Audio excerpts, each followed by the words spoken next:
What's going on, everybody? Welcome back to the channel. Today I just have something really quick and short for you guys. I'm actually finishing the belt on this guy right now, but this is my Skeletor Punisher custom figure that I made for a buddy. My buddy Altenda, he sent me this a while ago, and I've been sitting on it, and at first he didn't really have like a specific idea for the custom. He just enjoys my work, and he wanted me to do a custom figure for him. So I said, sure, no problem.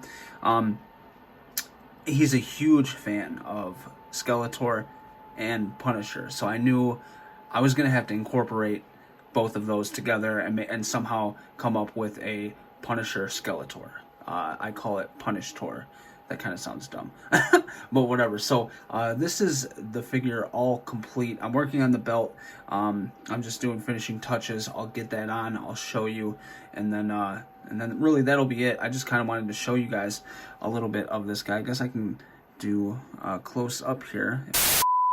I am so sorry, but my camera took a shit in the middle of that, and I don't have the rest of the clip. But in that time period, I did finish the belt, and as you can see, it is displayed nicely right here. So yeah, this was a figure that my buddy sent me. I think this is a part of the new classics line. I could be mistaken. I'm not the biggest Masters of the Universe fan. He is. That's why he sent me his figure to paint. So he loves Skeletor and he loves Punisher, so I thought, why don't I take both of those, and what would Skeletor look like if he donned the title of the Punisher? What does that look like? And in my head, this is what it looks like, man. So for his overall body color, which is supposed to be like the suit, I went with a black gray from Vallejo model color, and that has a really, really nice look. And then I did a little bit of shading, as you can see. I know it's a little bit dark right here, but I did do a little bit shading around the muscles and everything like that, and his torso, but it's covered by his chest armor, so you can't really see it.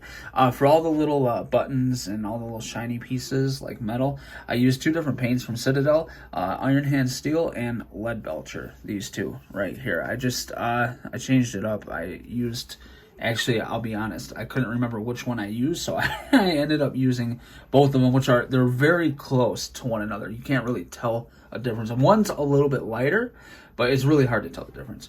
And then for the bone work, which I'm most pleased with how it came out on I think this is a ram's head on his staff, and then around his armor, I used this color called Wraith Bone from Citadel. But what really made it pop and look like bone is this amazing contrast wash that they have, and it's called Skeleton Horde. And man, that just made it pop really well on his face, on his armor, and then of course on the little skull on his staff. I think it all came together really, really well, man. And then for all the, like the emblem, his eyes, and the eyes on the ram's head, I just used like a flat red, and then went over it with some gloss varnish. So yeah, man, overall, man, I really, really like how this came out. I also, I did have a lot of issues with this, though, because this is my first time stripping an action figure down and repainting it, so I didn't know about all the rubbing and everything like that. So I had to go back and redo everything. I had to sand everything down, and then I realized the parts that rub together, that's going to rub the paint away. So I had to figure out a solution for that, watched a bunch of videos, and I learned the trick about using super glue, essentially, to help prevent that, to kind of give it a hard coating around those areas that rub together. So that so far is helping. He should be able to take the belt on and off. Not the chest plate, because I didn't coat that area with super glue, but I did here, so that should come on and off no problem without chipping any paint whatsoever. But the chest plate he's never going to take off anyways, because there's no detail underneath there. Like I was saying, I did sculpt little beads inside the eye socket, so it didn't come like this with the beads inside of the eye sockets. It was just painted. So what I did, essentially, if I can get up close here, I just took some Milliput and I just made some little symmetrical balls, and I put them in there, and then I painted them red. And I thought that was gonna, at first I was like, I don't know how this is gonna turn out, but it ended up turning out really, really well, man. I was very impressed with it.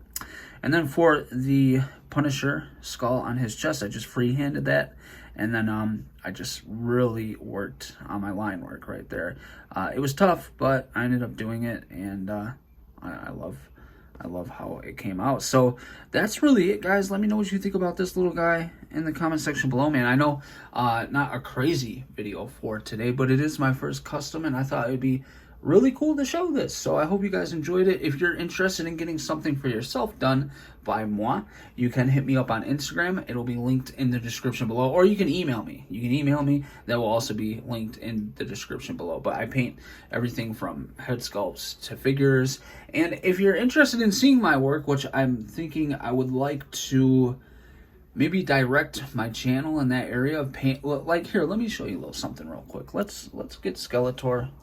And let's move him out of the way, because I've been working on some stuff in my absence, and people really tend to like this. So you tell me what you think. I've been working and painting these McFarlane figures. So this is my Grim Knight Batman right here. You can see I painted all of his bells and whistles on there. I also gave him a brand new head sculpt that matches as well. He has red eyes because I wanted my Grim Knight to have red eyes. So there's that one. And then this one I just finished, actually. This is my Death Metal Batman. I plan on doing a video of all my painted McFarlane figures because I think they came out really, really well. So this is my Death Metal Batman. I painted up the gauntlets. I did all of his details around the suit. I also did some washes on the suit, so it made it a little bit darker. So this is definitely something. Oh, and then his whole staff I painted. His hands originally were just all black, but they're breakaway gloves, so you couldn't see the skin tone to his fingers peeking out. So I went ahead and changed that. And then all the spikes and everything like that, it was barely had any paint on there, so I went through, did all that. So yeah, if you're interested in seeing all this work, man, let me know, because I'm definitely interested in showing you guys. I really love doing this stuff, and this is actually what I do on a day-to-day basis, just commissions for people. So if you're interested in seeing more stuff like this Skeletor and those McFarlane figures, let me know in the comment section below, guys. All right, that's gonna do it. If you made it this far, please hit the thumbs up for your boy. Subscribe if you haven't already, if you want to. And I'll catch you guys in the next video. Stay safe out there. Peace.